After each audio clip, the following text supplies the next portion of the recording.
Hey everyone, it's Ryan Lizza with TELUS News. I'm here with James Fallows, who, sorry for the delay, but this is an important conversation because James, uh, among many other of his expertise, he is one of the most important writers on airline safety, and I'll let him explain where he gets that expertise from. But if you don't know James, he's someone that I have been reading for literally decades. He's one of the most accomplished magazine writers in journalism ever, longtime writer for The Atlantic. I can still quote passages from his quadrennial pieces about the presidential debates.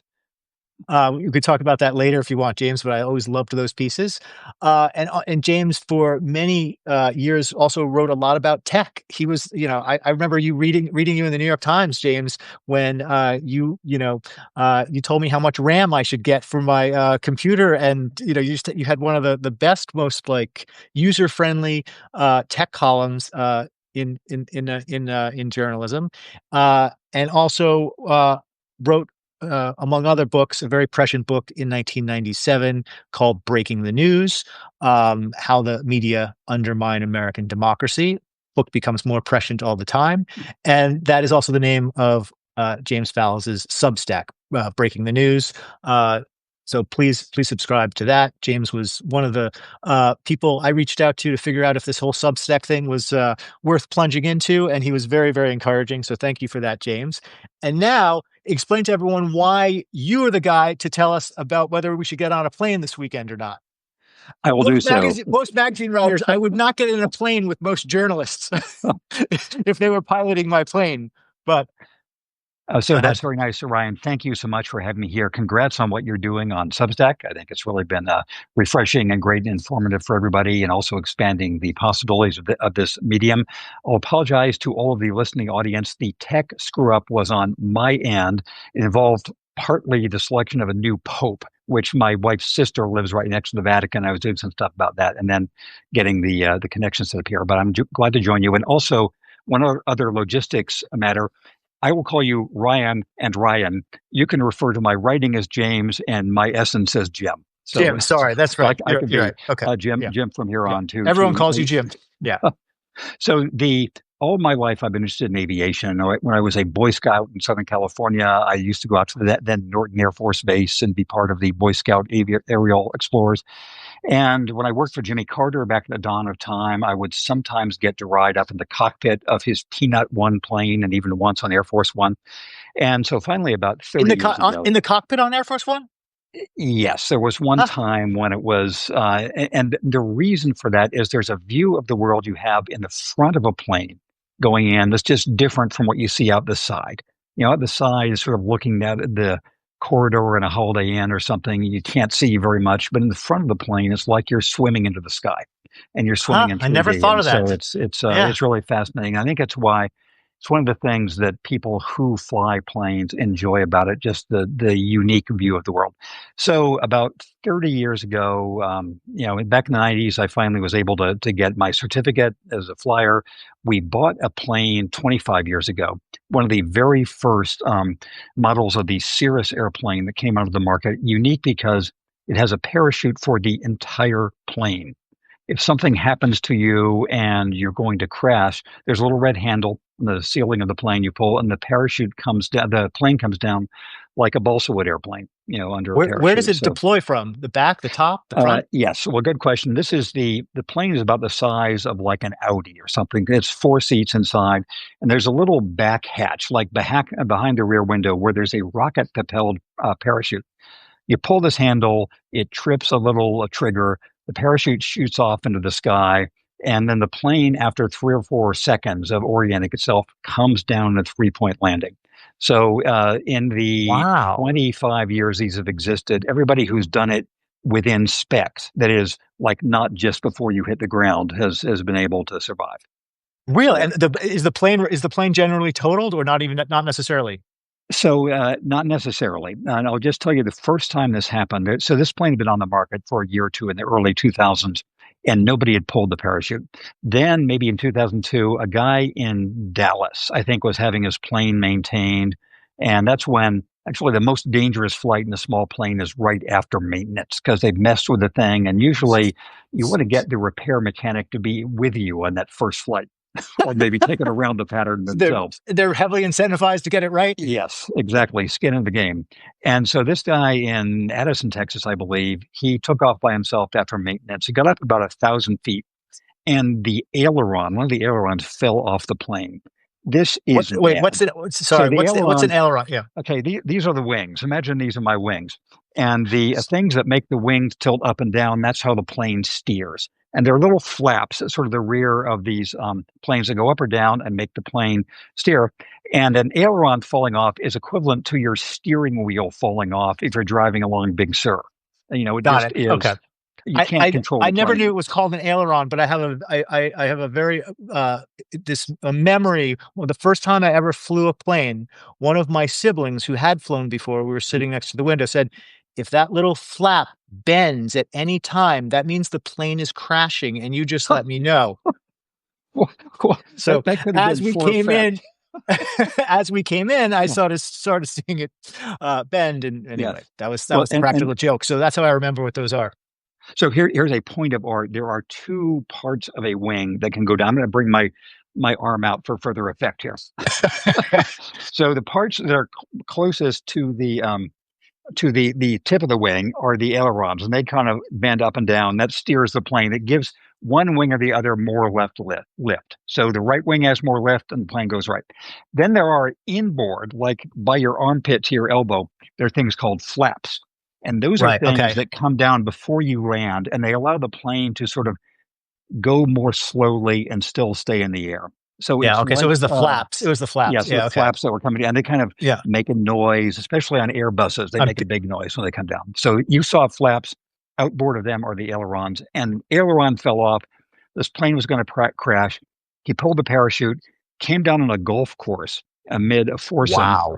got out of the plane, walked away, and the plane flew again. So some of the planes are totaled, some of them are recovered to fly again, but Wow. everybody who's used it has survived that I'm aware of. Knowing golfers, the golfers were probably just pissed that someone was in their fairway. Yes, where's the consideration? Well, let's say four. So, all right. So, needless to say, well, just telling us, so you've been flying for, so when did you first get your pilot's license? So in the mid 90s, so going I on mean, 30 wow. years. Yeah. That was a busy period for you. You were writing that book and learning to fly. Yeah, yes. And it was during the time I was editor of US News. I was looking for something that would add a brighter element to my life. So I thought, and I also had a more controllable schedule because I knew a certain day the newspaper, the magazine had gone to press. So I'd go out there and said, this is the time finally to put in the lessons to get the license. Not for now, but another fascinating chapter Yes. of your career was the experiment you ran at US News. We should talk Yes. about that sometime. A lot of great journalists came out of Yes. that era at US News. And Um, came out. It was like, no, yes. yeah, Yes. Yes. yeah. But proceed, as we say.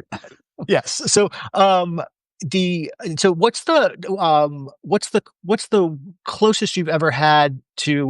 We're going to talk about your piece, obviously, today.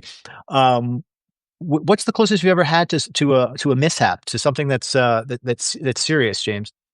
So I think, and I go by any, James, Jim, Sir, whatever, Yeah. Lieutenant, Captain.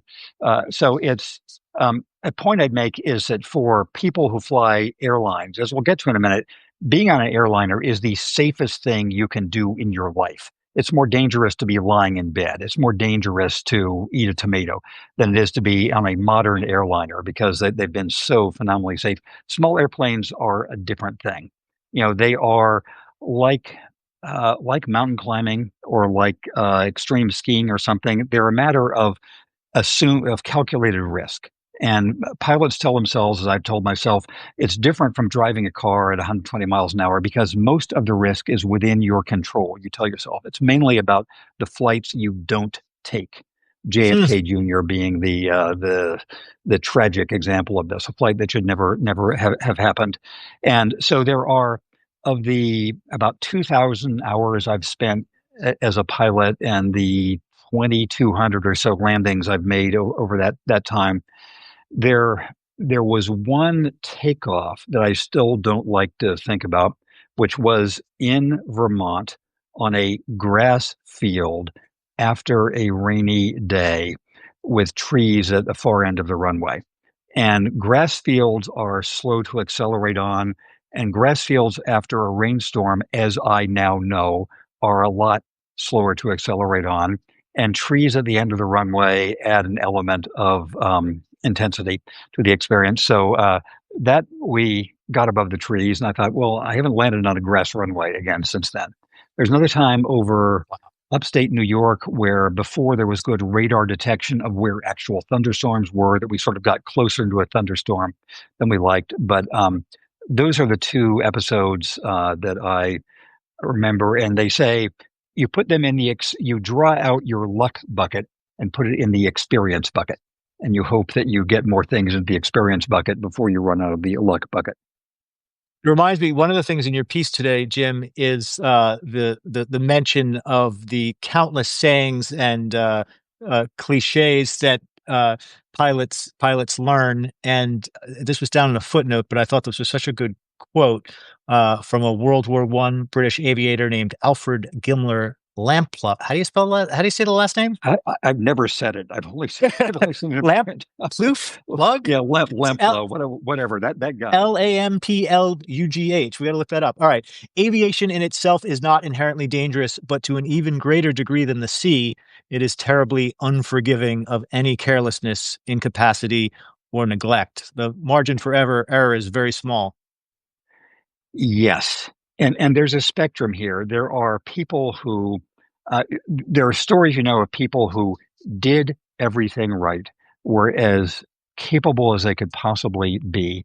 There was a case at an air show in Langley Air Force Base, or whatever kind of base it is now in Virginia, just a week or two ago, where the person who is sort of the Michael Jordan equivalent of aerobatic pilots, just this famous air show person, was killed in a crash there. And it appears that there was a bolt that had worked itself loose on the tail of Wow. this plane. So there is a irreducible element of the best book about aviation, bar none, is one called Fate is the Hunter by Ernest K. Gann. And it's about this balance between skill, attention, and the world of fate. And so fate intervenes, but also people feel they can make their own luck, and that sloppiness is there's a very high penalty for sloppiness. And I think that is sort of a background to what we're seeing also in the world. It's why the airline system is so safe, because it's tried so hard to industrialize not being sloppy and to industrialize one checkpoint and another and another. And can I give you the Swiss cheese model here? This is another Yeah, of mantra. course. Aviators like to say that the airline system is safe because it works like a giant pile of Swiss cheese. There's a hole in one layer, then there's another layer with a hole in a different place, and there's a hole in another place, and it's very rare that all the holes line up. And so when you look at an accident, usually it's a accident chain or whatever, but it's a Swiss cheese where all the holes happen to line up. And there have been a couple of places recently where it's gotten too close to that, of having all the holes in one place. But let's go through let's go through the what we how we should process all of the different categories of air incidents recently. So you do a great job in this piece, sort of sorting through what to be worried about, what's just completely random, and what's really really scary. But the the bottom line, Jim, tell me if I'm wrong about this, is the number of incidents overall is indeed up year over year. Or how do you, or maybe I should ask that as a question. Yes. How do you, what's the proper way to look at that, statistically? I know that there are more incidents Yeah. this year than last, but what's the thing to really zoom in on when it comes to are things more or less safe right now? So it's an interesting question, and involves different parts of our brains of thinking about what is worrisome, what's a trend, what's not. The big picture, as people should know, is that every single day in the U.S., about 40,000 flights take off and land safely every single day. Every single day in current traffic patterns, there are about 3 million Americans who get on an airliner. And, unless they have a heart attack or something, those same number of people get off the airliner. And until the crash over the Potomac 2 or 3 months ago, there had been something like 10 billion passenger boardings on U.S. airlines with a total of two fatalities. They were Wow. just from accidents. One was this horrible case of a woman. Well, we don't even go to that, but there have been two fatalities out of 10 billion cases. So again, in the Wow. big, Wait a second. 2 out of 10 billion going how yeah, far back? going back to the crash in Buffalo back in 2009. So the crash in Buffalo, which did change pilot training because it was some regional pilots who were way overstressed, way underrested. They mishandled icing going into Buffalo. Icing is what you're really afraid of as a pilot. And so the plane crashed. I forget how many people, but it was some dozens of people. And from then until the Potomac, there were a total, from 2009 to 2025, there were a total of two people killed in accidents on U.S. Wow. airlines. And so, That, that so it's, that's astonishing. Yeah. And in the piece, I've got your piece in front of me. So on the Buffalo crash, you noted that that was that led to sweeping changes in pilot certification and training. I mean, that was that big a deal yes. in aviation. What just briefly explain what changed? So How big a deal was it? So what changed was the U.S. airline system. It seems like you're always on United or Delta or Southwest, but if you listen to the air traffic controllers, there's a whole lot of airlines you've never heard of. Brickyard and all these things, and they are the regional feeders for that work for Delta or United and American have their same livery, but they're actually run as separate companies, and they have. I believe I can't remember. I think this was a Delta feeder was Colgan Airlines was the name of this plane that crashed in Buffalo.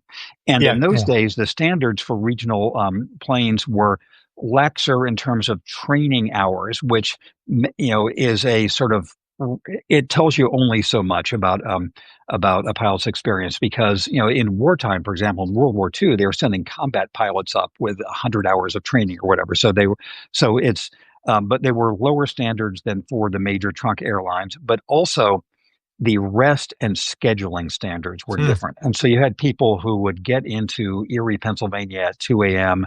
and have a call the next morning at 7 a.m. or something. So it was really people being just wrung dry. And it appeared that both the captain and the first officer, side note, they're known as captain and first officer as opposed to pilot and co-pilot. The captain has 4 bars on his or her sleeve. The first officer has 3 bars. The captain Huh. sits on the left. First officer sits on the right. So That's for commercial. So when I go on a yes, plane, I can look for that. Okay. So I know yes. who. So Okay. there'll be 4 bars. That's the captain. You can say hi, captain, and there'll be 3 bars. That's the first officer. You can say hi, first officer. So And anyhow, is that the proper? Is the first officer the proper? you just don't want to call the first officer co-pilot because they are both Got it. pilots, but they are by seniority. One is in command.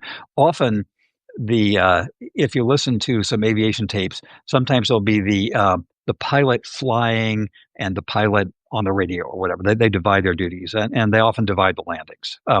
But Hmm. the both of these pilots for the regional jet were tired, and that seems to have made a difference in the tragedy of this Buffalo crash, where they did the wrong thing when the plane Got was it. getting airframe icing, and they were not paying attention. They were talking about other stuff during the flight, as opposed to the famed sterile cockpit concept, where you're talking only about clear on the left, clear on the right, confirming heading 260, and that sort of thing. So it was a big change after the Colgan crash. So just you. So you're not no chit chat in the between the first officer and the captain. Ideally. In principle, the sterile cockpit rule is like 10,000, the first 10,000 feet as you're going up, and the first 10,000 feet when you're going down. But it's again, I've never flown in an airline cockpit Yeah. Yeah. as a pilot, but back when United used to let you listen to the transmissions, actually, you'd only hear the transmissions to air traffic controllers. You wouldn't hear the chit chat in the cockpit because that wasn't broadcast. But they're supposed to be mainly business because there's just a lot of stuff you're Interesting. supposed to check along the way. Yeah. Yeah. All right, Jim, let's go through your sort of three categories here, but let's go in reverse order from Yeah. from the least serious to the most Yes. serious. Oh, yes, because Um, I never answered your question about what incidents were coming up. So I'll try to do that in the form of an answer to yeah. this question. And so you sort of broken things down in these three categories, and let's talk about the ones that are not that maybe are a little that there are more of, but aren't necessarily shouldn't discourage us Yes. from getting on a plane. I should say I'm getting on a plane on Sunday from D.C. to Montgomery, Alabama. Um, otherwise we wouldn't be doing this Yes. show.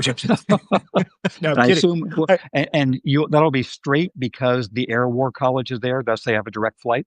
I was trying to figure out why the hell there's this DCA to Montgomery direct flight that flies once a day, and we're like, what Yes. member of Congress, made sure this happened? But I didn't, do any digging around. What's your guess?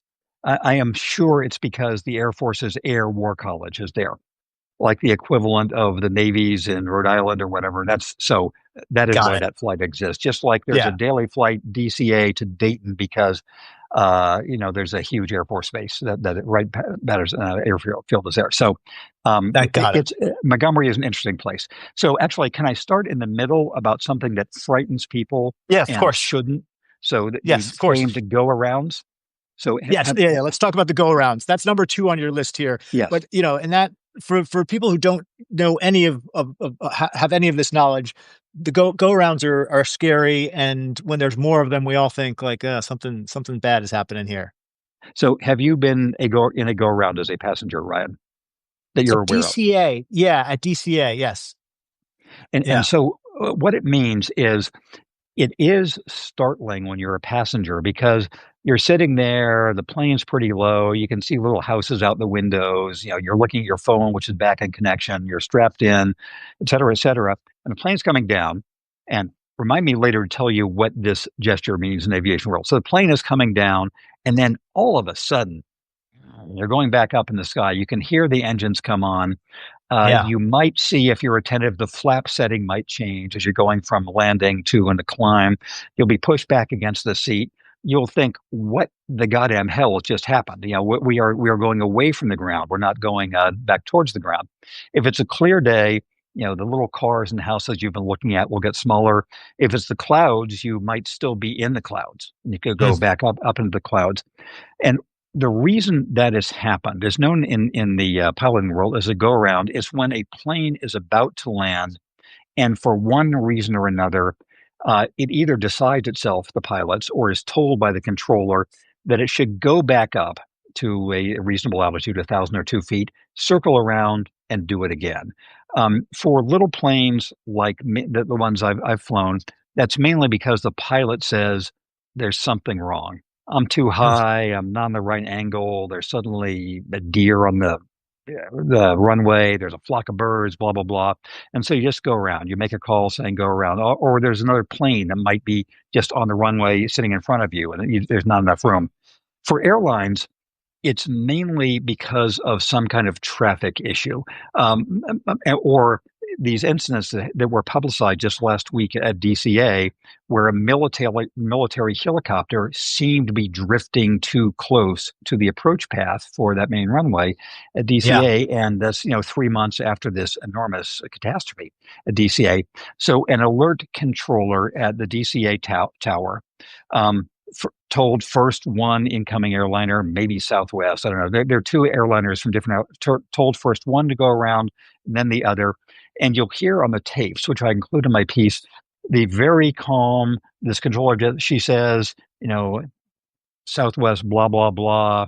Go around heading XXX, wherever the heading is, and climb to XXX altitude and contact DC approach. So there's a different controller she will give this plane to as it circles around from the other time. And the pilot just very routinely says, okay, going around. And that happened with another plane. The important thing to know from a safety point of view is this is about as safe a part of the flight as any other. Every pilot who exists has practiced go arounds zillions of times. When you're first doing airplane training, the uh,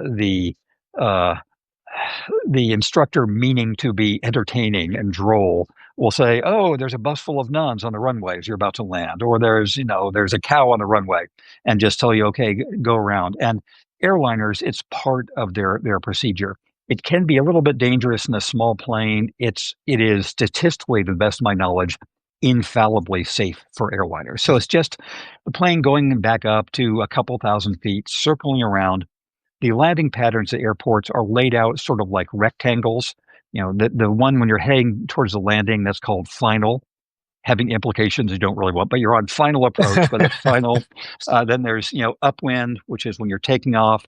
There is crosswind when you turn right or left. There's downwind when you're going the opposite direction of landing. And then there's base when you're turning in. So the plane just goes around for another pattern, and it's very safe.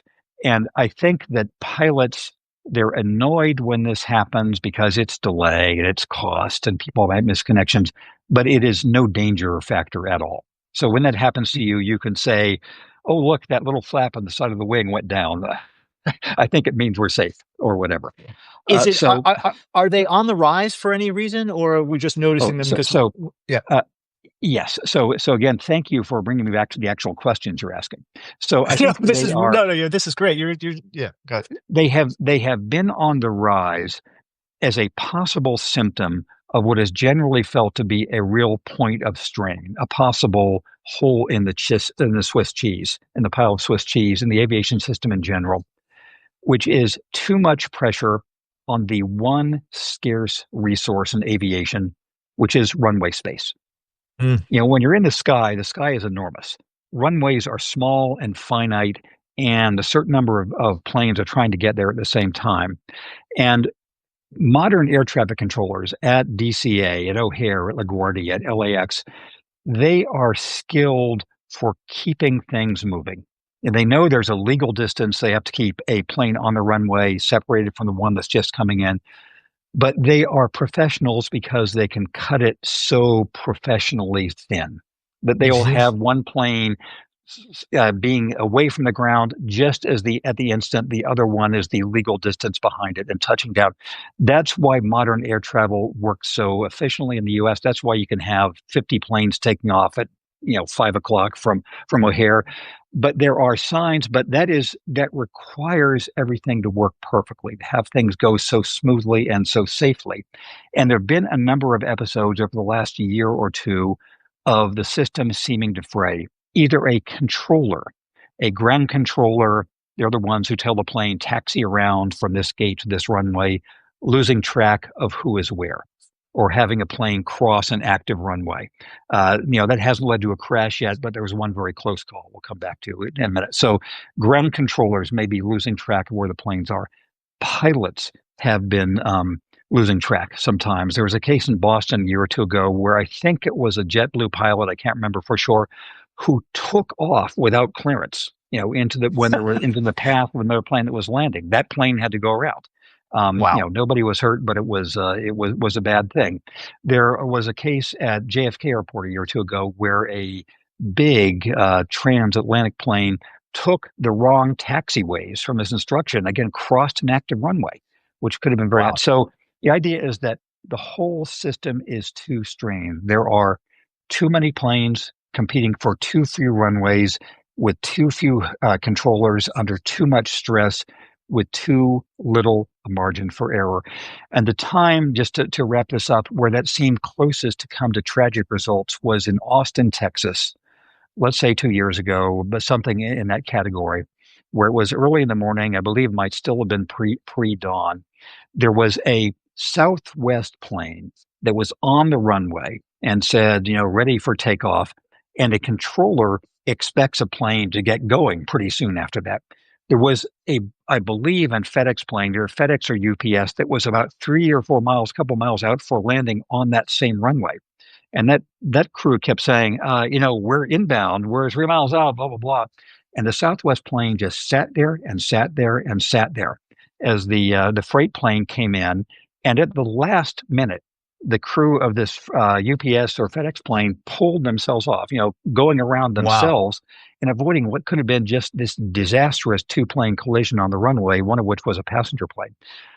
That was pilot error by the Southwest pilot. It was controller error. It was stress. And so that's Mm. an example of what people think. There's just too many examples of close calls where luck saved us. They mostly involve runways. Fewer, because that's where all the planes meet. Fewer involve things like Right. this Potomac disaster. But one other thing on that is that the only part of the ground that is crowded is the runway.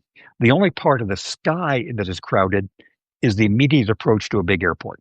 Now, the rest of the sky is empty, but there's lots of planes trying to get into these airports. So that's why, again, this Potomac disaster it was not a coincidence that it happened where it did.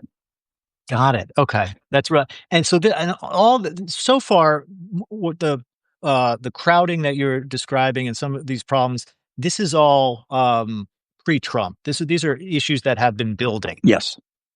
Yeah. Um, what about the clipping of it just seems like the same category, but these planes moving around the airport, flipping a wing here or there. It's the same deal, just crowded. We're just Yes. yeah. Yes, there have been a number of them too over the last couple of years, and one just, I guess, last night. There's one a day or two ago at San Francisco, and then one, some other place recently where planes with their enormous wingspans, clipped each other. I think generally at night. There's the one at DCA, last month where there were Congress Yeah. people involved. And they had to cancel the flights as they did the ones in San Francisco. These were not dangerous in a sense because the planes knew they were not going to take off. The no plane was going to take off after having its wing damaged. But they were also a sign of strain. Something went wrong. Either the controllers or the pilots or the other pilots or the ground people who are using those signals to say this way to go, somebody should have seen this. And again, the sort of redundant safety network in aviation is if you don't see it, then the next person will, and the next person will, and then the person after that. And nobody in that chain saw it in both of these cases. It wasn't dangerous, but one more sign of potential strain. And it does precede Trump, but so, This is oh yeah, we'll get to the but obviously. This may be a stupid question, Jim, but all right.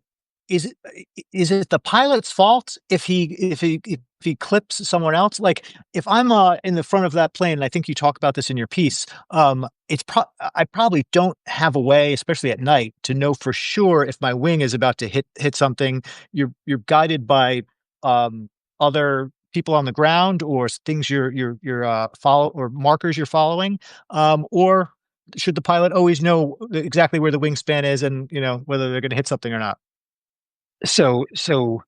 All of the above.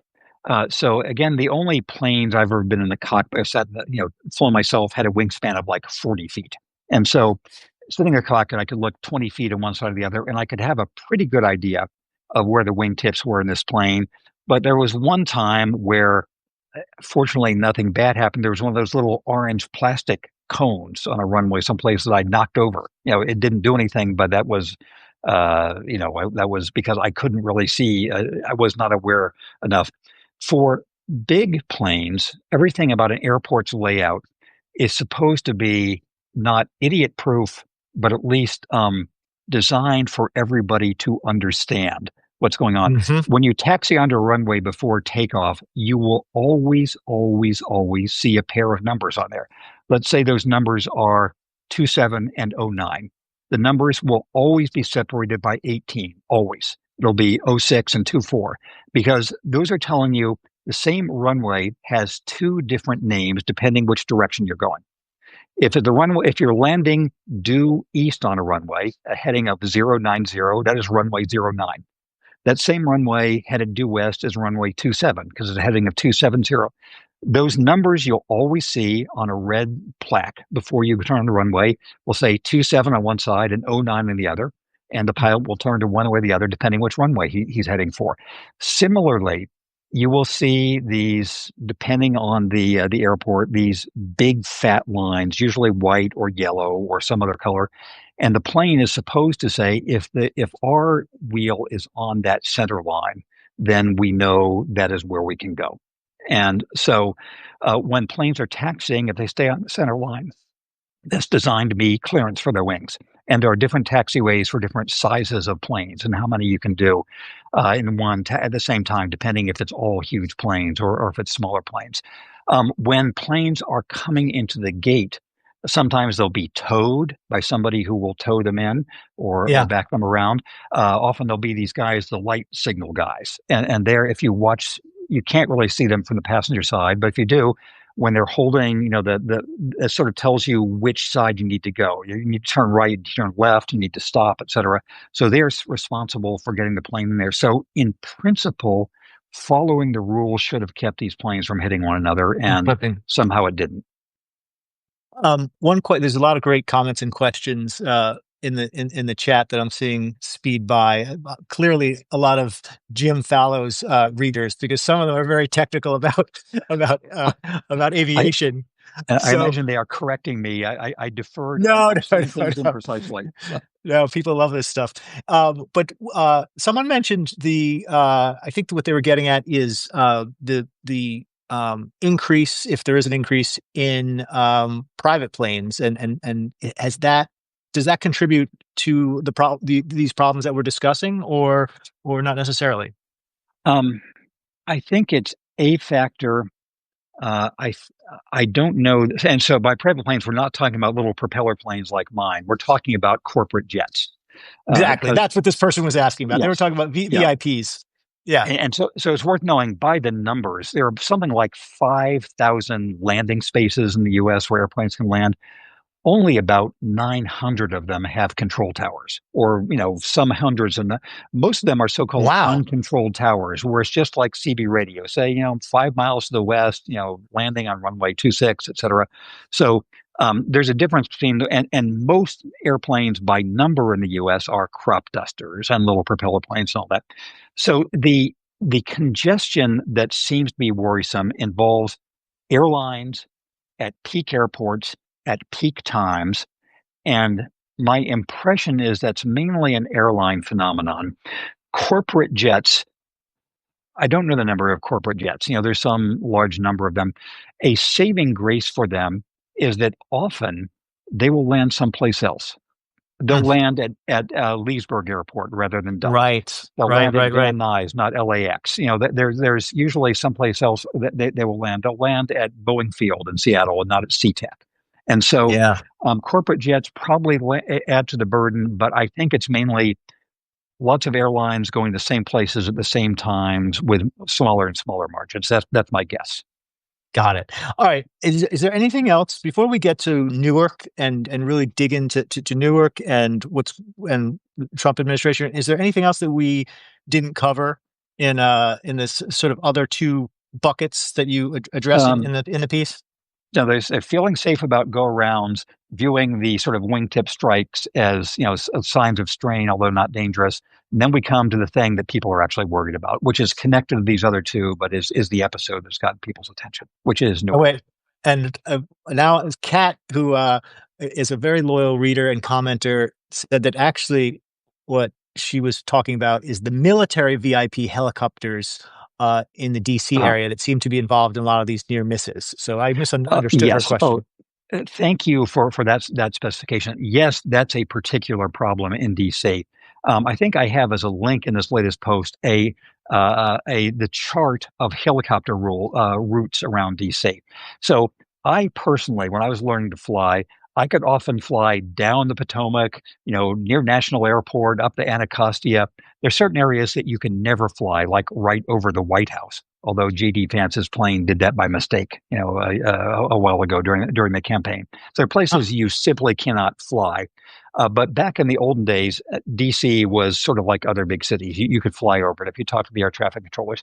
Since 9/11, there's been essentially a 30-mile zone that's very tightly controlled and a 10 or so mile zone that's basically off limits except for airliners and the military and the Park Service and some police and things like that. And so this chart I have has the routes that helicopters are supposed to fly lining the Potomac. And I believe it was on Route 5 going to Route 1 or something like that. The Black Hawk 3 months ago had its tragic collision. And I think there has been an increase in those in that military helicopter traffic over the years. In theory, there's always a padding built into the DCA approach where you're supposed to be several hundred feet above on approach as an airliner versus the helicopter below you. But we have seen that usually is not enough. And so I think that there will be more controls in these military helicopters, and should be. Got it. Okay. There's a metro after all. Yeah. All right. So let's talk about what happened at Newark and the roots of this, and just for people who haven't paid close attention, break down the kind of scary um, details of what happened at Newark, Jim. So let me do that with just a minute of backstory, just to get to what happened in Newark. So for as long as I've been aware of aviation, there's been sort of a push to modernize the air traffic control system, which has always been a couple of generations behind whatever is the most recent commercial release. That back in the 1990s, I was talking with somebody who was trying a NASA innovator who was trying to have air traffic controllers have some way to see on their screens which airplane was which they couldn't do. They had to have little markers and put on there. But now, of course, all airplanes are automatically broadcasting their location. So there's been a long, long push to try to They were modernize just air traffic control. they were just like They undistinguished were dots, radar or blips, and they had to kind of have their own markings to remember which one was which. Now all the wow. plane information by ADSB is broadcast, like everything else in our life. But it's always aviation has a understandable but sometimes excessive bias towards ain't broke, don't fix it. The system is avoiding plane Yeah. crashes now, so don't. And so usually it takes some disaster to force rapid innovation, like the Grand Canyon crash in the 1950s. So there's been this long, long push to try to bring air traffic control up to, maybe only 10 or 15 years behind the current system. There's been a simultaneously long-term strain on the air traffic controller supply of people. This all sort Hmm. of happened back when Ronald Reagan discharged all of them at once in his famous air traffic controller strike, I think in his first year. But it's been sort of trying to catch up ever since then.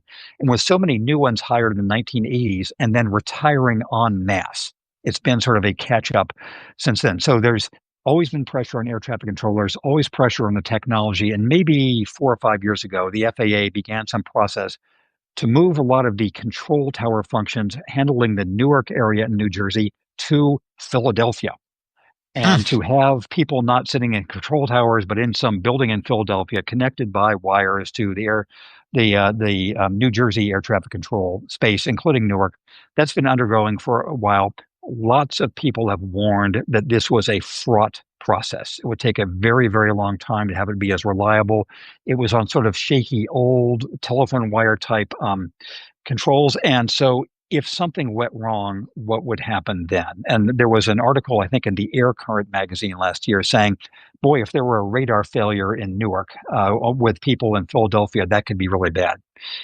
And there have been delays in Newark over the last couple of weeks, everybody knows about, but there was, I guess last week, a really bad problem when, for a period of about 90 seconds, it appears that all the controllers in Philadelphia controlling Newark and all these inbound planes could not talk to the airplanes and could not see where the airplanes were on their radar screens. Seeing This is where the like the airplane, nightmare scenario here. yes, yes, and not being able to see them is bad enough. In cloudy weather, that could be really bad because the planes, in clear weather, the pilots could still see each other. They could see the ground, but they could see where they're going, and they could avoid, they could, take evasive action. That's bad enough. Not being able to talk to anybody is a genuine disaster because the planes don't know, are they supposed to land? Where's another plane? Are they supposed to divert? Should they climb? Who is around them? They would have their own, sort of screens in their planes. But I've heard, I gathered this lasted for about 90 seconds. If you listen to air traffic controllers in busy towers, every 3 or 4 seconds, they're telling somebody else something new. And it's all turn right here, turn left there, go up, go down, contact this other place. And to have it would be the longest 90 seconds in anybody's life. And in many of these people, controllers apparently took stress related relief for that. So that could Yeah. also have been an actual disaster. And that is getting people's attention. So all right. So we just got completely lucky here that this 90-second uh, outage didn't cause some significant accident. Yes, we got lucky that it was not on a cloudy, overcast day. Mm. So that pilots at least could look out the cockpit and see other people. That was, and that it only lasted 90 seconds. If it had lasted 5 minutes, 10 minutes, pilots might have tried to contact each other on their radios. They might have just headed out over the ocean to try to go someplace else. They might have said, "Okay, what are busy routes? What do our ADSB monitors tell us?" But that it could have been really bad. And in reading some of the coverage, I the copper wire seems to be the culprit here. Has that been confirmed? Is that accurate? Do we have a good accounting of what actually happened? So what I don't know for sure. What I believe to be the case is that, again, in the being a generation behind um, aspect, that air traffic control facilities have usually had telephone wire type connections over the years. And as the rest of the world has moved to fiber optic cable over the last generation, the FAA has waited to see how this works. Waited to see if it's reliable. And I believe that Verizon got some big contract, I think last year, to redo the system using fiber optic cable. The kind of thing that's happened to households in the last decade, to businesses in the decade before that. Finally, the FAA has been doing. So that would have been had all the redundancy that fiber optic has for the rest of the world for the FAA. You will remember in the first month or so of the Doge era, there was a rumor that the FAA was going to switch instead to Skylink.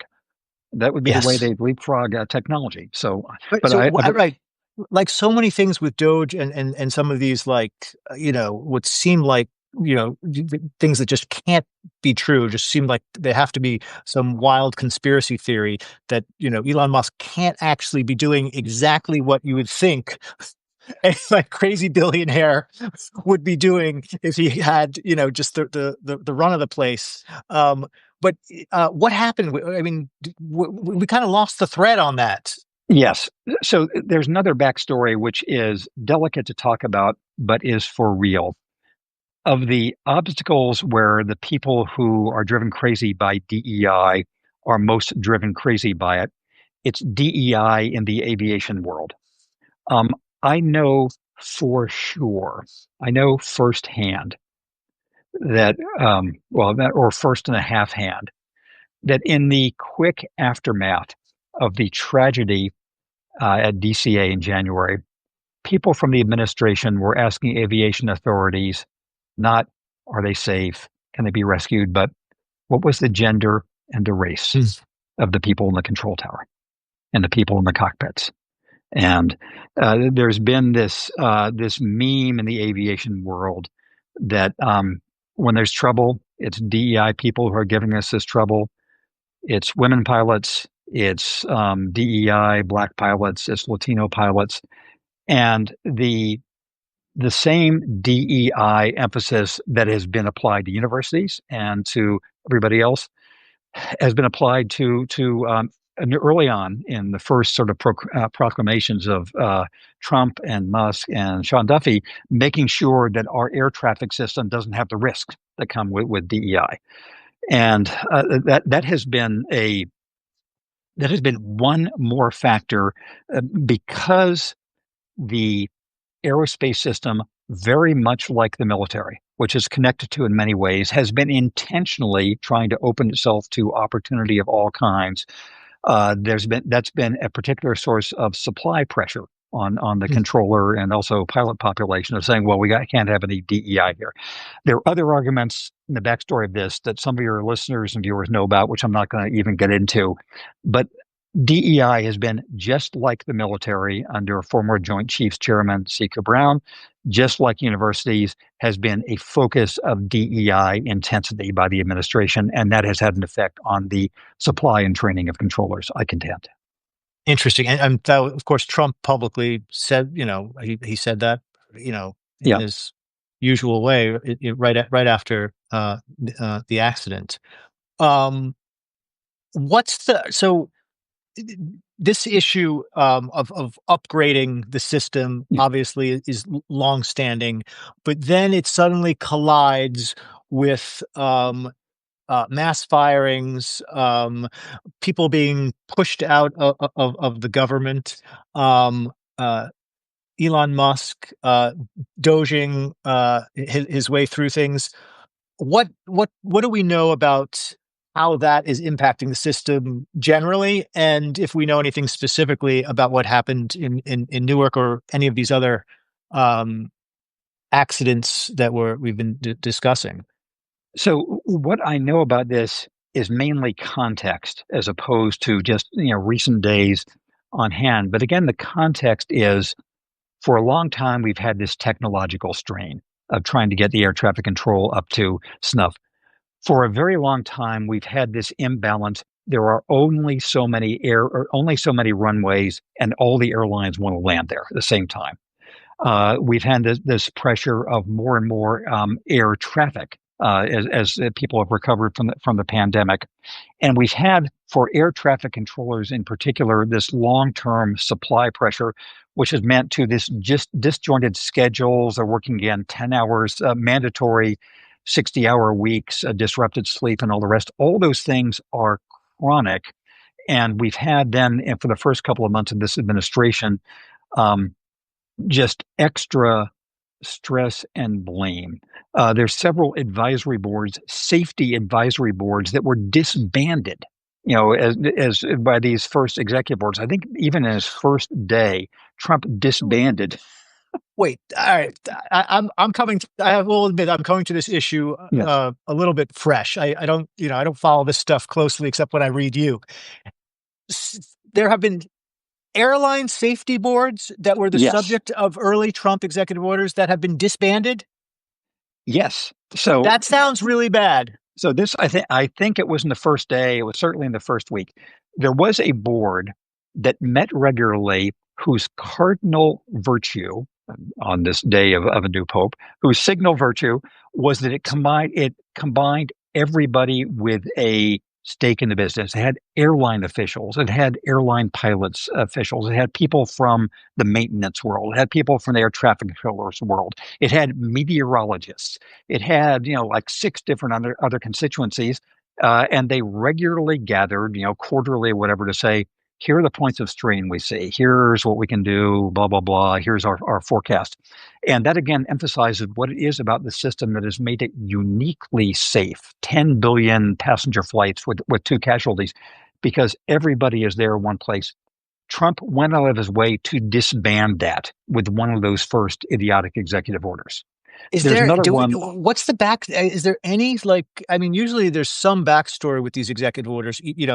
Sometimes it's like an industry person who, gave him a lot of money, came up with the idea, or it's just someone he hate. It's either a personal slight or it's some kind of like corrupt thing. What it was it here is there any kind of like industry pre-existing industry hostility to the board or something like that? The only thing I can think of, apart from just wanton, it's bureaucratic, we're against it, it's slow, it's ponderous, it has these public employees, is there's been a long-term drive to privatize parts of the Right. system that are now public, air Right. traffic control itself, the weather system. There's been this 20-year desire by AccuWeather and others to have the U.S. keep collecting weather at the government's dime, but then to not have weather services and briefers Yeah. run by the government. You recall that the Spanish language versions of National Weather Service flood warnings have been canceled.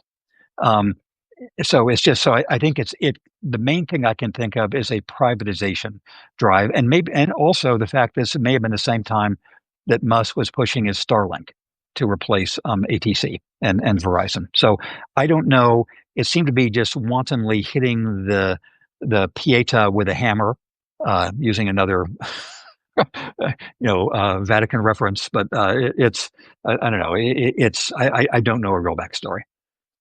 Yeah, Jim, you're right that, again, the Trump people did not invent this problem, but their anti-government ranting and budget cuts made it worse. And I mean, that's sort of Yes. the bottom line when it comes to when it comes to the relationship between the cuts and the general atmosphere and what we're seeing. Yes, and I think there was this marker again that the crash on the Potomac was like I think it was January 29th. It was like a week plus into Trump's time. And as you recall, the way normal people in the aviation world deal with these tragedies is first to say, this is horrible, sympathies to everybody, we'll try to rescue everybody. Then they say it will take a long time to know what has happened. We're going to comb through all the evidence. That's what the NTSB is doing. And you recall that Trump and Sean Duffy showed up that next day and said, "Oh, it's DEI in the cockpit. This is where DEI has gotten us," which was on 50 different levels the worst possible message for anybody in that world. So I think it's been Yeah. the parallel would be universities and the scientific establishment of having something that's antithetical to their entire being imposed on them. I got to read. I'll let you go, Jim, because I don't want to keep you too much longer. But I do want to read one line from your piece that really kind of made hit home the absurdity of what we're watching here. This is, and you can explain the context. I'm just going to read this. Um, you write, since this episode, and I want you to explain the episode, a former MTV reality show star who is now Secretary of Transportation, Sean Duffy, has been feuding with a former Fox News weekend host who is now Secretary of Defense, Pete Hegseth, about whose organization was more to blame. That is a true sentence in 2025. And just briefly, what was the fight? What was that fight about? And does it have continuing relevance to what's going on? Yes, that's fine. What the episode involved there was I think last week's case at DCA, and where there were two successive go-arounds. And we were talking before, the go-arounds themselves were not intrinsically dangerous because the controller, the very on her game controller at DCA Tower, to make sure there was a safety margin, told two successive airliners to go around rather than worry about where this damn Army helicopter was that was supposed to be going towards the Potomac. The Army helicopter was taking one of the routes, and it was said it was going to touch down at the Pentagon's helicopter pad, but it was taking sort of a meandering path. It seemed to be taking a less direct path towards the Pentagon than usual, and for a moment, it seemed to go off the controller's radar screen to know exactly where it was. That happens sometimes. Things can disappear in one radar sweep. But because she wasn't sure where it was, she told the airliners to go around. And this helicopter Black Hawk did land at the Pentagon.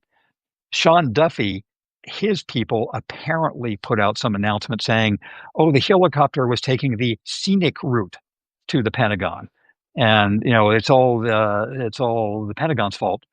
Pete Hegseth, God knows what he said about this, but he was saying, "No, no, no. This is you're the problem with." But this is again the last thing that these two petty chieftains, neither of which with any discernible experience in the important realms that each controls, that's what they were arguing about. So that is where we are. As to answer the question that we started with, or that we sort of promoted this talk with, should I get on that flight on to Montgomery, Alabama from DCA on Sunday? Yes, and you should enjoy Montgomery, and you should be patient if there are any delays. If they're delayed in taxiing because they want to be sure of the taxiways, if they're delayed in takeoff because they want to make sure the airspace is clear, if they're delayed en route because they want to avoid all the helicopters, if they're just delayed because the system is so tight. So the Yeah. main thing that we in passenger can do is be forgiving of delays because that's the main way we're going to feel it. The system's going to be safe rather than sorry, which means it's going to become slower. And then just more seriously, I mean, your big point in this piece, Jim, is, so, you're right. Should you worry that the golden age of phenomenally safe flying may be nearing its end? Yes, we should, is your conclusion. What are the two paths here? What would it look like to sort of rescue this system? And what is the path that it seems like we're on, where things continue to deteriorate to the point where maybe your answer to that first question isn't yes, get on the plane anymore? I think the way to think about it, I find useful to think about it, is think of it as like the scientific research establishment in American universities and public-private partnerships. which has been so world leading in all its ways, and which is connected to the aviation establishment too. That won't fall apart in a week or a year, but you can see the values and the procedures that made it strong being dismantled. Hmm. And so there is the risk of those counterparts in the aviation world being dismantled. That's what more pressure on controllers, more pressure on everything would mean. So finding ways, using these latest examples as cautionary examples, including the tragedy over the Potomac, would be ways to try to shore up this establishment and support controllers and modernization and being patient on the tarmac. All right, I'll remember that to be patient. It's not my best quality when I'm at DCA, but I'm gonna. This was going to your last words there are going to echo in my mind on Sunday. Thank you for doing this, Jim. Your knowledge of this subject is absolutely amazing, and we could talk for hours. And I can tell from the comments and how many people stuck with us, and that people just love this discussion. And you're the best at it. So let's do it again soon. Ryan, thanks so much. Thanks for letting me just rant on this way, and congrats on all you're doing. It's a pleasure All to right, be part of that. I'll talk to you soon, See you buddy. all. Take care. Bye. Bye.